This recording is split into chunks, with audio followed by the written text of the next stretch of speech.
Good bad ugly. இந்த படம் வந்து பார்த்தீங்கன்னா இது குட் பேட் அக்லி கிடையாது, அக்லி பேட் குட் அப்படின்னு சொல்லலாம். ஏன்னு சொல்கிறேன்னா, இந்த படத்தில் நிறைய ஏகப்பட்ட ரெஃபரன்ஸ் இருக்குது. அதெல்லாம் நான் சொன்னோன்னா அது வந்து அது சுவாரஸ்யமே இல்லாமல் போயிடும். இப்போ நான் சொல்லக்கூடிய விஷயங்கள் எல்லாமே பார்த்தீங்கன்னா ரொம்ப சுவாரஸ்யம் இல்லாமல் போயிடும்.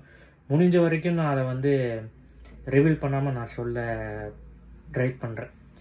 ஸோ படம் வந்து பார்த்திங்கன்னா ஸ்டார்டிங்லேருந்து எண்டு வரைக்கும் ரொம்பவே என்கேஜாக கொண்டு போகிறாங்க. நம்ம ஷீட்டில் எங்கேயுமே எந்திரிக்க விடாத அளவுக்கு ஒரு ஸ்க்ரீன் பிளே, ரொம்ப கிரேசியான ஒரு சீன்ஸ். படம் ஆரம்பிச்சிருந்து முடிகிற வரைக்கும் உங்களுக்கு தெரியவே தெரியாது. அந்த அளவுக்கு ஆதிக்கு வந்து இந்த படத்தை பர்ஃபெக்டாகவே ப்ரெசென்ட் பண்ணியிருக்காப்புல. அதே மாதிரி வந்து பார்த்திங்கன்னா அஜித் சாரோட ப்ரெசன்ஸ் வந்து இந்த படத்துக்கு ஒரு மிகப்பெரிய ஒரு ஸ்ட்ராங்கான ஒரு கண்டென்ட் ஓரியான படமாக இந்த படம் இருந்துச்சுன்னு சொல்லலாம். ஏன்னா அஜித் சாரோட பழைய படத்தோட ரெஃபரன்ஸ் எல்லாமே இந்த படத்துக்குள்ளே வச்சுருக்காங்க. அது பார்க்கவே சூப்பராக இருந்துச்சு. அதே மாதிரி ரொம்ப வருஷம் கழித்து அஜித் சார் வந்து இவ்வளோ மாஸாக ஒரு ஜாலியாக நக்கல் அடிச்சுக்கிட்டு அந்த மாதிரி ஒரு அஜித் சாரை வந்து பார்த்து ரொம்ப நாள் ஆச்சு. லாஸ்ட்டாக மங்காத்தால நம்ம பார்த்தோம். ஸோ அந்த அளவுக்கு இந்த படத்தில் மங்காத்தாவை விட இந்த படத்தில் அவர் அதிகமாக பர்ஃபார்மன்ஸ் பண்ணியிருக்காப்புல. ஸோ சூப்பராகவே இருந்துச்சு.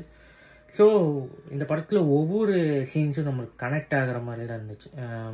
இதில் வந்து அந்த எமோஷ்னல் சீன்ஸாக இருக்கட்டும், நக்கல் சீன்ஸாக இருக்கட்டும், ஃபைட் சீனாக இருக்கட்டும், அப்புறம் ஜெயிலில் இருக்கிற அந்த சீன்ஸாக இருக்கட்டும், சாங்கு முதற்கொண்டு எல்லாமே இந்த படத்தில் சூப்பராகவே ப்ரெசென்ட் பண்ணியிருக்காங்க. அதே மாதிரி அஜித் சார் வந்து அந்த யங்கர் வெர்ஷனில் காமிக்கிற அந்த சீன்ஸாக இருக்கட்டும் எல்லாமே தேட்டர் வந்து பிளாஸ்டாக இருந்துச்சுன்னு சொல்லலாம். ஸோ நீங்கள் வந்து யங்கர் அஜித் வந்து இவ்வளோ அழகாக காமிக்க முடியுமாங்கிறது வந்து ஆதிக் ரவிச்சந்திரன் தான் பார்த்து நான் வந்து ரொம்ப வியந்தேன்.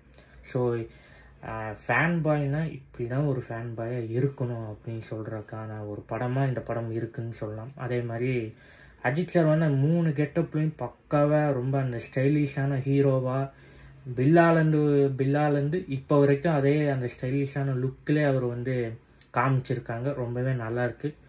ஸோ இந்த படத்தில் நிறைய விஷயங்கள் சூப்பராகவே இருக்குது. ஸோ நான் நிறைய விஷயங்கள் வந்து இந்த படத்தை பற்றி சொல்லிக்கிட்டே இருக்கலாம். ஆனால் அதை நான் சொன்னேன்னா இந்த படம் வந்து உங்களுக்கு பார்க்குறக்கே ரொம்ப சுவாரஸ்யமே இருக்காது.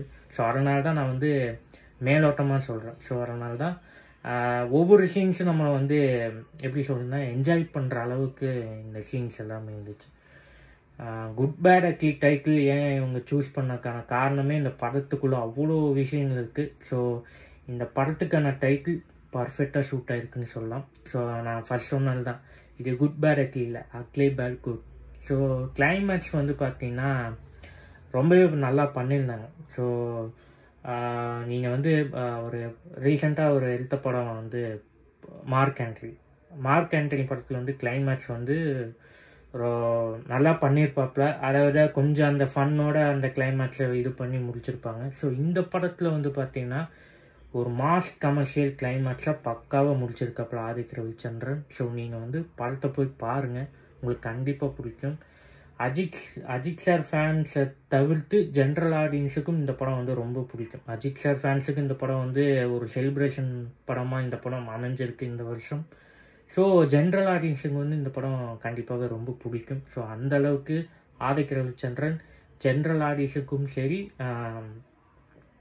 ஃபேன்ஸுக்கும் 2 பேர்த்துக்கு சாட்டிஸ்ஃபை பண்ணுற அளவுக்கு இந்த படம் அவர் ப்ரெசென்ட் பண்ணியிருக்காப்புல.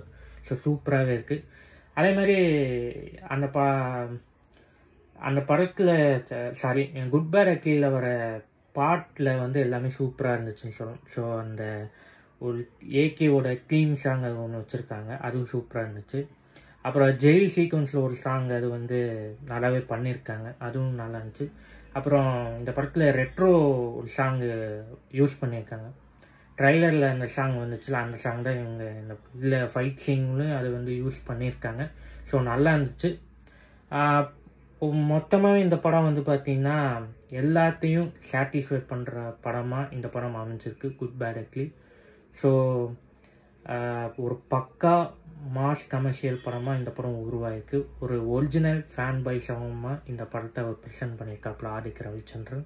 ஸோ இந்த படத்தில் நடித்த எல்லாரோட கேரக்டரும் ரொம்பவே நல்லா இருந்துச்சு. பிரசன்னா கேரக்டரும் சரி, சுனில் கேரக்டரும் சரி, திரிஷா கேரக்டரும் சரி, லாஸ்ட்டாக ஒரு கேமியோ ஃப்ரெண்ட்ஸ் கொடுத்துருக்காங்க, அதுவும் நல்லாயிருக்கு. ஸோ எல்லாமே இந்த படத்தில் சூப்பராக பண்ணியிருக்காங்க. மொத்தத்தில் அஜித் சாரோட அந்த ப்ரெசன்ஸ் வந்து இந்த படத்தில் பக்காவாகவே பண்ணியிருக்காப்புல. ஸோ நம்ம வின்டேஜ் அஜித் சாரை பார்த்த அந்த ஃபீல் இந்த படத்தில் அதிகமாகவே இருந்துச்சுன்னு சொல்லலாம். அதே மாதிரி இன்னொருத்தர் சொல்லணும்னா ஜிவி பிரகாஷ் இந்த படத்துக்குள்ள அவர் வந்து நிறையா விஷயங்கள் பண்ணியிருக்காப்புல. ஸோ பிஜிஎம்ஸும் சரி, சாங்ஸும் சரி, எல்லாமே நல்லாவே பண்ணி கொடுத்துருக்காப்புல. அதே மாதிரி பிஜிஎம்ஸ் எந்த இடத்துக்கு தேவைப்படணுமோ அந்த இடத்துல நல்லாவே கொடுத்துருக்காப்புல. எந்தெந்த இடத்துல தேவையில்லையோ அங்கே மட்டும் நல்லா ஓரளவுக்கு நல்லா பண்ணி கொடுத்துருக்காப்புல. ஸோ பிஜிஎம்ஸில் வந்து எந்த குறையும் இல்லை, சூப்பராகவே ப்ரெசென்ட் பண்ணியிருக்காங்க. ஸோ இந்த படம் வந்து எல்லாத்துக்கும் ஒரு ரொம்ப பிடிக்கிற படமாக இந்த படம் அமைஞ்சிருக்குன்னு சொல்லலாம். So that's all this movie review. இந்த வீடியோ உங்களுக்கு அதிகமாக பிடிச்சிருக்கு நான் நம்புகிறேன். இன்றைக்கான வீடியோ இவ்வளோ தான். அடுத்த வீடியோவோடு உங்களை நான் வந்து சந்திக்கிறேன். So thank you, please save and once again this is FP சினிமாக்காரன். நான் உங்கள் பிரணவ். தேங்க்யூ.